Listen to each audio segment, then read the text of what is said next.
After a hearing test, the doctor looked over some graphs and then into my eyes and said, "Bad luck." This was a diagnosis. I had been struck by sudden deafness. The term sounded so severe that it verged on comedic for the wingspan of one moment. He said I had lost low-end hearing. There was an explanation for the loss of sound. Something had attacked the nerve between the inner ear and the brain. But there was no explanation for the cause. The rolling thunder, he explained, was a result of the brain attempting to replace the frequencies the ear had lost. Quickly, I became a person of interest. I was referred to 3 specialists, researchers in the field, who made specific room in their schedules to see me over the next 2 days. Fees and copays were waived. Within 48 hours, each specialist relayed that I was unlikely to make a full recovery, or any recovery at all. Worse, one said, it could mean the onset of a degenerative hearing disease that typically affects people late in life and concludes in a profound deafness, the sincerest strain of quiet. "We can get to the moon," another doctor said, "but we can't get to the inner ear." This doctor proposed what he referred to as an attempt rescue, a procedure that had no proven positive or negative outcome.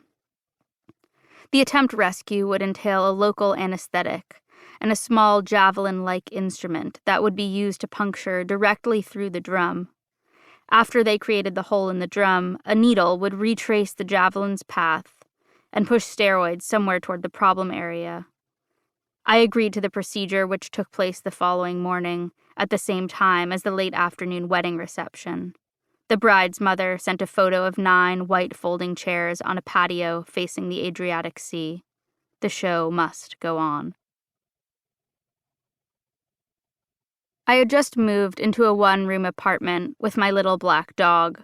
My landlord, I learned, was a painter known for figurative works laden with symbolic meaning. A fan of Pierre Bonnard, her subject was primarily herself, and the paintings took form as conventional self-portraits and fragmented close-ups, oil on linen.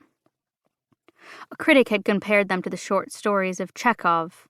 It seemed this critic was also a personal friend. The landlord had lived in the apartment 35 years ago, had used it as a studio for 5 years, and hadn't set foot inside the place for 10. She had employed a man, a documentary film editor, to look after it, liaise with the tenants, and collect the rent. She had neither the time nor the energy for leaks, locksmiths, or tired drains. The editor, a previous tenant himself, told me that he hoped to one day buy the place should the painter change her mind and finally decide to sell. When we met in front of the building to sign the necessary documents, he told me that even though I had signed the lease and was moving in the following week, the landlord wanted to interview me out of curiosity. She had a busy schedule and wouldn't be available until after I moved in. When we met in the park, 2 blocks from the apartment 2 weeks later, the landlord asked me if there was still a fireplace in the 1-room apartment, and I found it funny that she was asking me this about her own home. I told her I did not recall a fireplace. Someone must have taken it away or covered it up, she said with heavy suspicion. In the interview, she did not ask me any questions about myself. She did say that her happiest times were spent there in the apartment before she had children, and noted that it was good that I was small like she was. I would be able to stand up straight in the shower without issue. She suggested doing dishes in the shower too, which sat behind a bifold door in the kitchen, just next to the apartment's only sink. The water pressure is more determined in the shower, she said, and you can get 2 things done at once.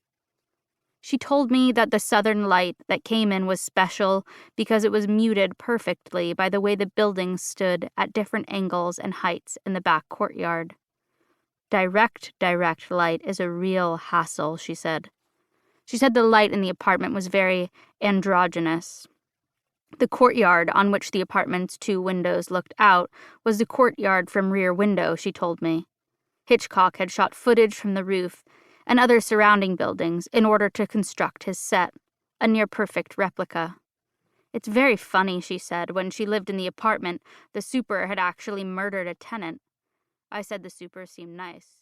She said he was...